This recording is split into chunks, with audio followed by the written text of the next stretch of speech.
Tahu ente? Seperti siapa penipu? Habib. Tahu ada ya Habib Rizik itu penipu tuh. Ba'alawi itu penipu. Kenapa penipu? Kuburan tak siapa-siapa aja dibilangnya kuburan keramat. Ini Habib keturunan Nabi ini. Jadi disuruhnya orang berziarah, nanti ditaruhnya celengan, diisi sama orang celengan. Jadi itu apa guna kuburan keramat itu? Gunanya untuk cari duit bisnis. Itu penipu. Hati-hati dengan Habib. Tidak cuma Habib, tuangku kita pun kayak gitu juga. Tuangku di kampung-kampung. Tidak ada kuburan keramat tuh, nggak ada. Ya, ada nggak kuburan keramat? Orang mati bagaimana mau keramat ya? Pergi dikubur aja diantar sama orang, mandi nggak bisa dia. Mengapani diri sendiri nggak bisa. Berangkat nggak bisa. Ini ada aja ceritanya, kurapat. Yang bertemu sama Nabi, diciumnya lututnya, ya wangi Rasulullah ada di kuburnya di Yaman sana, di Tarim katanya. Itu dai-dai sesat itu. Dai-dai yang menganggap kuburan itu adalah perantara. Kalau kita minta sama Allah, kita kan orang kotor. Masa orang kotor langsung kepada zat yang maha suci? Nggak bisa itu. Harus melalui wali, roh-rohnya wali yang dikubur di sini. Minta melalui ini, nanti yang sang wali itu yang menyampaikan hajat kepada Allah. Boleh kayak gitu berdoa? Tidak boleh. Apa alasan ente? Ada dalil yang melarang. Kalau Nabi mengajarkan kepada anak pamannya Abbas, Ibnu Abbas, ketika itu masih anak kecil dia, dari anak kecil itu diajar oleh Nabi. Iza sa'alta fas'alillah wa iza sta'anta fasta'in billah. Apa artinya itu? Ini perwujudan dari iyyaka na'budu wa iyyaka nasta'in. Iyyaka na'budu wa iyyaka nasta'in. Hanya kepadamu kami menyembah, hanya kepada Engkau kami minta tolong. Begitu. Jangan menyembah kepada Allah minta tolong sama syekh dalam kubur yang sudah jadi bangkai. Itu tidak bisa. Kalau minta tolong kepada Allah. Jangan diminta kepada roh-roh keramat. Nggak ada keramat. Kalau memang ada kuburan keramat, kuburan Nabi pertama kali.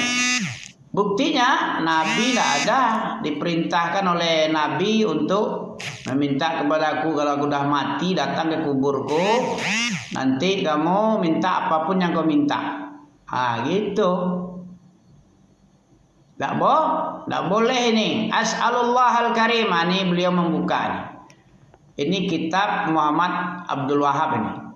As'alullah al-karim. Apa artinya? Aku memohon kepada Allah yang mulia, yang maha pemurah, Rabbul Arsyil Azim. Apa Rabbul? Rabb, pencipta aras yang agung.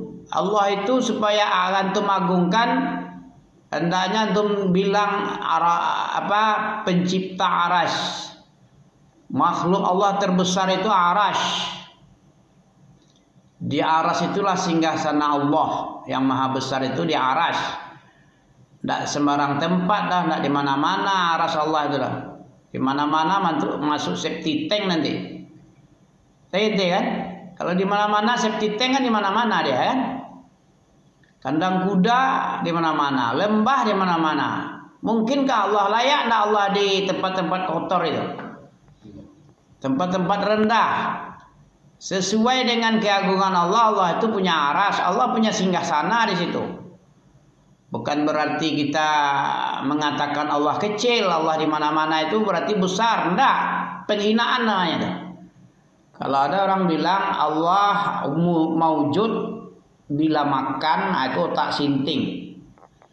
Allah maujud bila makan, Allah ada tapi tidak ada tempat. Jadi sama dengan Allah nggak ada lah kalau nggak ada tempat. Bisa antum pikirkan itu. Sama dengan 1 dengan 3, 3 dengan 1, gimana kira-kira? Mirip tak dengan Trinitas itu? Allah 1 tapi 3 oknum, ya, 1 kesatuan. Allah ada tapi tidak ada tempatnya, berarti tidak ada berarti. Kalaupun ada tempatnya, Allah ada kemudian di mana-mana, termasuk di kandang kuda, di WC nanti, di septic tank nanti. Itu kan tempat juga tuh di mana-mana.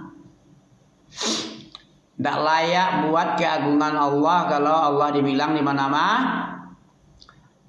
Kalau di mana-mana, tidak usah berdoa menghadap ke atas, tangan menuju atas, ya kan? Tidak usah bilang terserah yang di atas. Aku menyerahkan persoalan kepada yang di atas. Biarlah yang di atas yang membalas. Kan gitu orang kalau putus asa berdoa kan? Kalau ada dia dizolimi, aku serahkan sama yang di atas. Kenapa enggak aku serahkan kepada zat yang di mana-mana? Enggak ada kayak gitu ya. Fitrah manusia mengatakan di atas.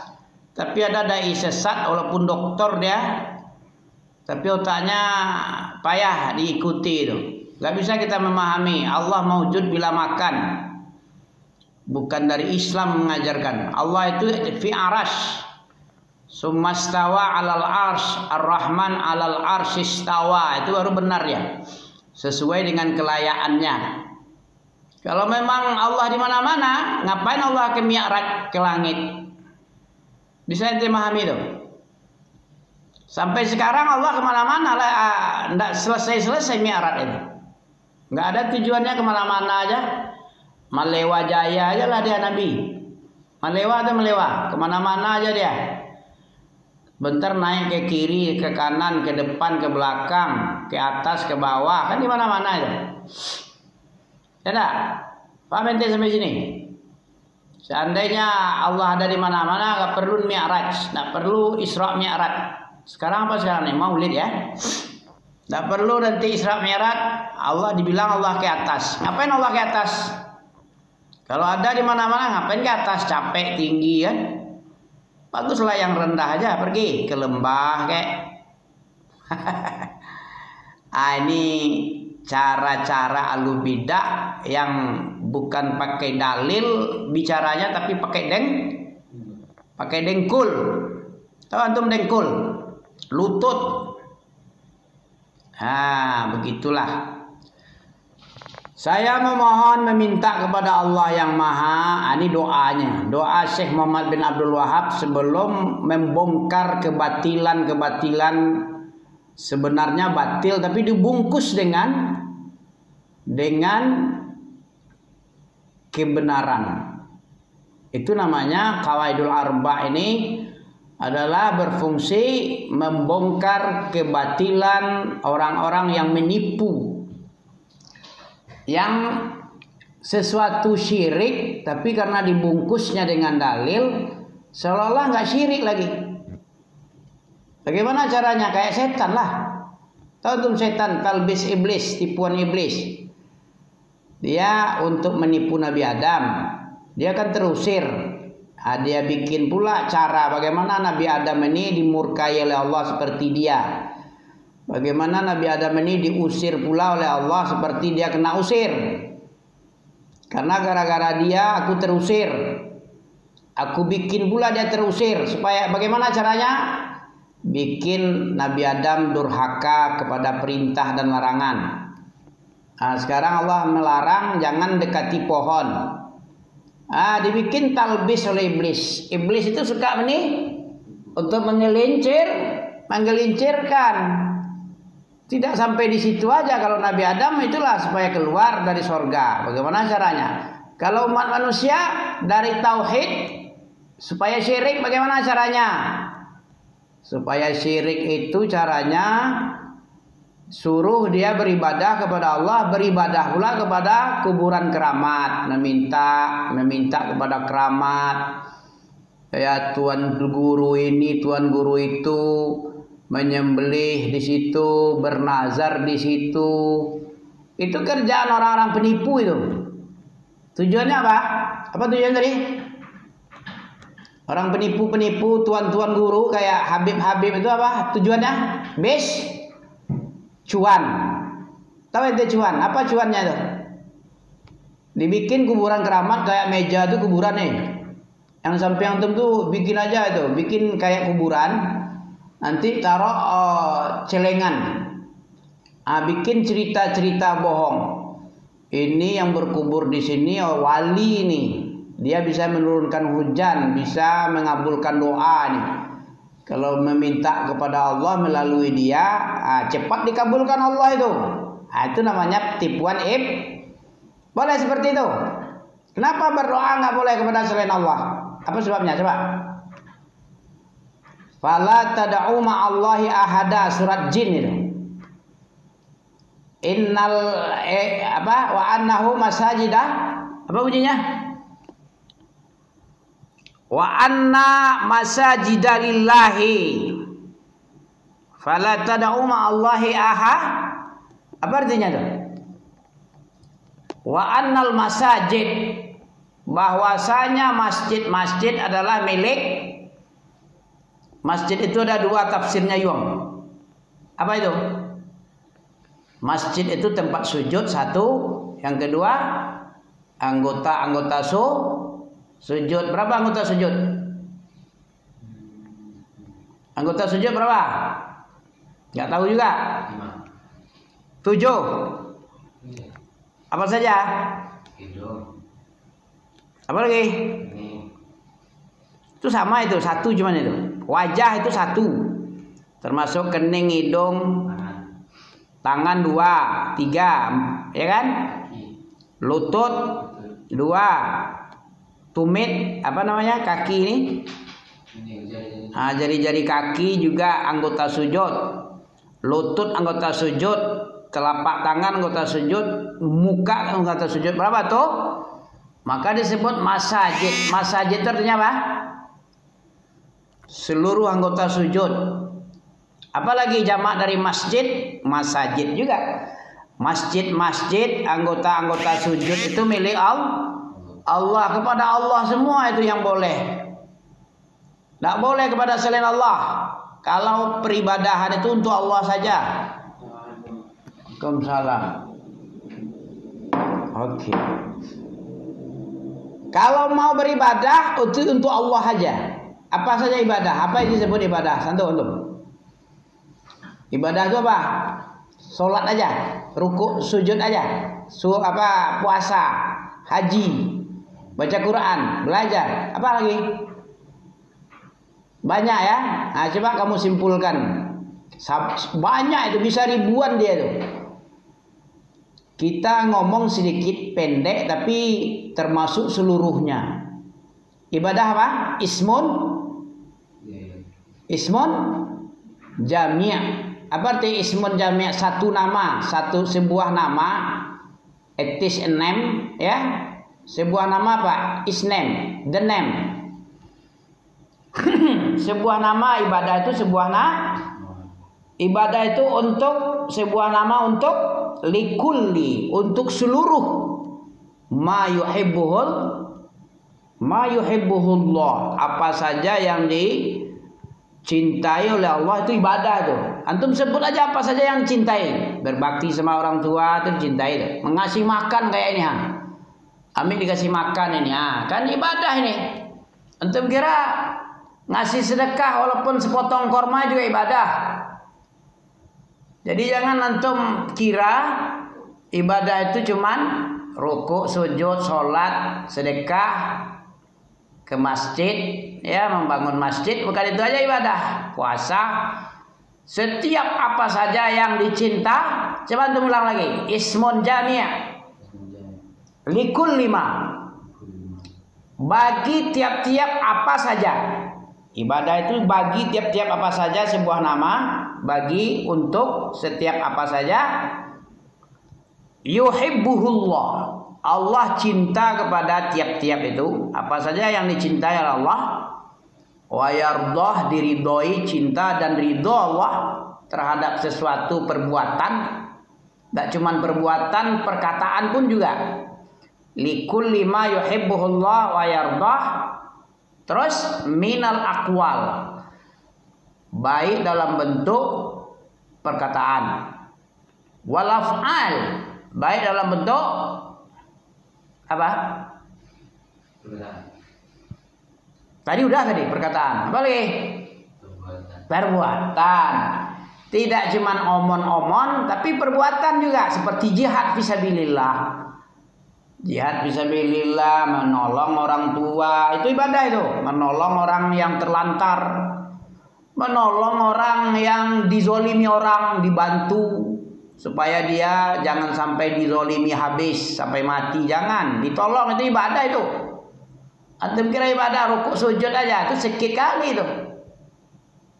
Ya, ditolong orang pergi ke rumah sakit, ada orang melahirkan, mobilnya nggak ada, kita punya mobil, kita antarin dia. Daripada kepayahan, kesakitan dia di jalan nanti. Kita punya Honda, dia punya mobil, pakai mobil lah bagus. Pakai motor ya, keluar anaknya tercampak pula, dipijak pula di aspal dia kan. Yang punya mobil cocok itu. Itu kayak gitu tuh dah ibadah juga itu. Luas pengertiannya itu. Baik perkataan maupun perbuatan, baik zahir, baik itu nampak. Yang nampak-nampak, yang itu nampak itu. Omongan nampak. Wal batin. Ya, min zahiran wa batinah. Baik dalam bentuk yang nampak-nampak maupun batin. Batin juga ibadah. Apa contoh batin ibadah? Khusyuk, tumakninah. Khusyuk dalam sholat, ya, mencintai Rasulullah, mencintai orang yang istiqomah, orang yang belajar ilmu agama supaya ilmu agama tidak hilang. Dibantu orang-orang yang belajar agama. Orang yang belajar agama lebih utama dibantu daripada orang yang belajar teori-teori umum. Untuk sekedar bisa jadi sarjana teknik lah, sarjana agama yang paling bagus, karena orang ahli agama itu menyelamatkan dirinya dan orang lain dengan ilmu, dengan perantara ilmu. Kalau nggak ada ilmu, bagaimana kita selamat dari neraka? Ada dilarang oleh Allah ini, nggak tahu dia itu dilarang. Riba itu haram, nggak tahu dia karena nggak belajar. Dia makan riba lah dia. Pinjam duit di bank dulu, ya. Sogok itu haram, menyogok kerjanya.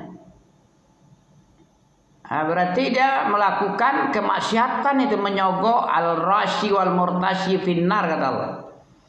Kemudian meminta-minta kepada dukun, datang kepada dukun aja dilarang. Datang ke dukun dia, karena dia nggak tahu, nggak belajar. Orang ngasih tahu pun nggak ada pula lagi.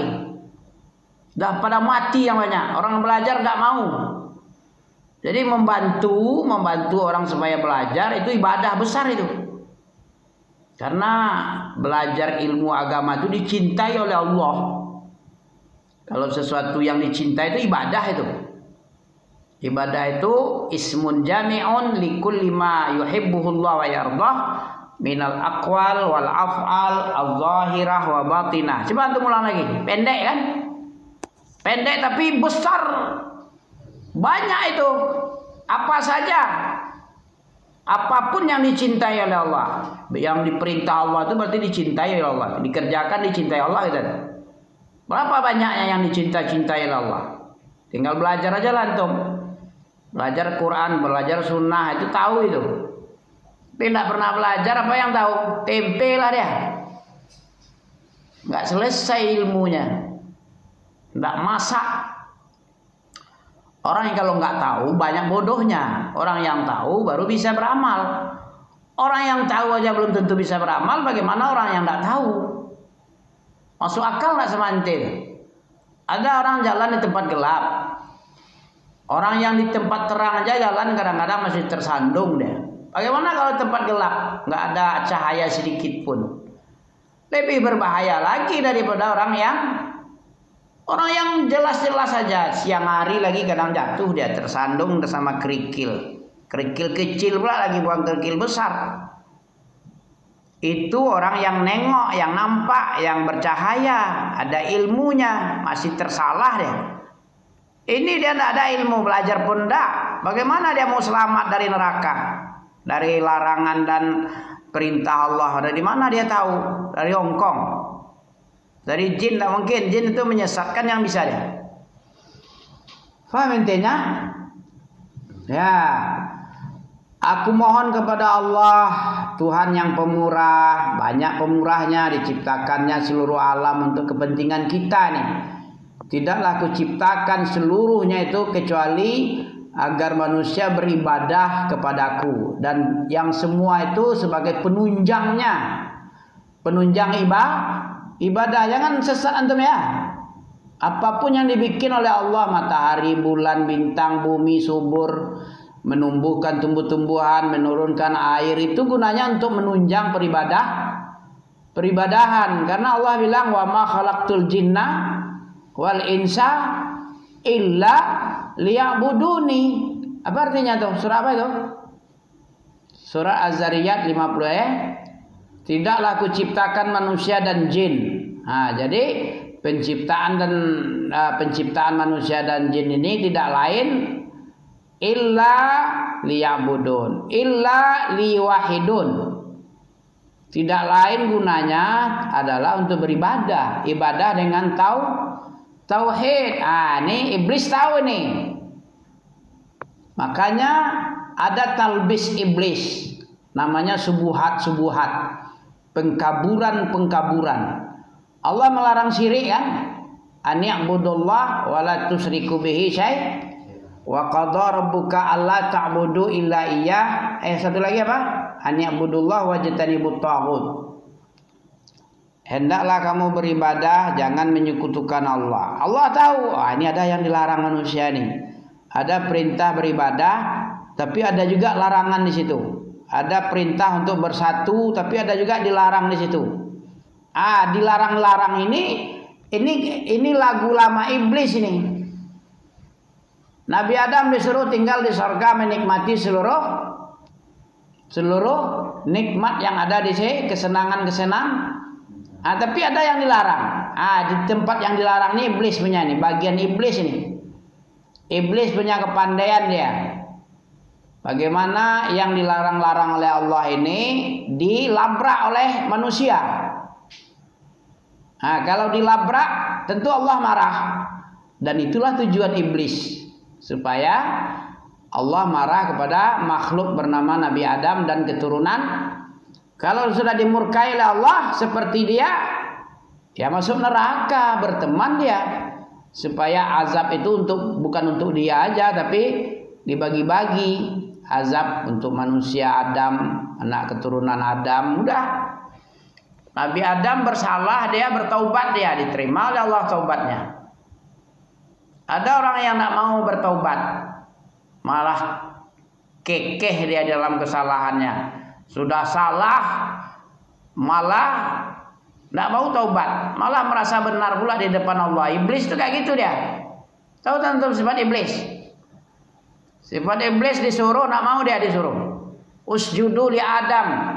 Karena dia waktu itu bergabung dengan malaikat di sorga, Allah perintah sama malaikat. Tapi iblis pun termasuk yang diperintah karena dia di situ. Maka sujudlah seluruh malaikat. Dia yang tidak mau. Ditanya oleh Allah, kenapa kau tidak mau? Padahal aku yang merintah itu. Aku lebih baik darinya. Allah marahlah perintahnya nggak dikerjakan. Itulah dalam sorga ya. Di dalam sorga tidak dikerjakan perintah, marah Allah. Satu pula lagi. Bukan banyak-banyak kali yang tidak dikerjakan. Bagaimana orang yang di luar sorga? Kayak kita sekarang mau masuk sorga, terus diperintah tidak mau, dilarang pun dilabrak. Lebih parah dari iblis itu. Iblis satu aja udah keluar deh. Kita mau masuk, banyak pula perintah yang tidak dikerjakan. Kata Allah, usjudu li Adam fasajadu illa iblis. Kenapa iblis tidak mau? Aba wastak. Apa aba artinya? Abai itu antum. Abai. Apa abai? Abai itu tidak mau dia. Abai itu tidak mau. Kenapa dia tidak mau? Karena dia sombong. Orang yang tidak mau itu karena sombong itu. Tahu ente? Coba kalau tidak sombong dia pasti mau dia. Merasa tinggi, merasa besar, tidak mau dia diperintah oleh Allah. Kayak iblis itu. Iblis sunnah salafnya itu. Ya. Kita cukupkan ini. Kita lanjutkan atau tunggu azan? Tunggu azan dulu ya. Nah, ya. Oke.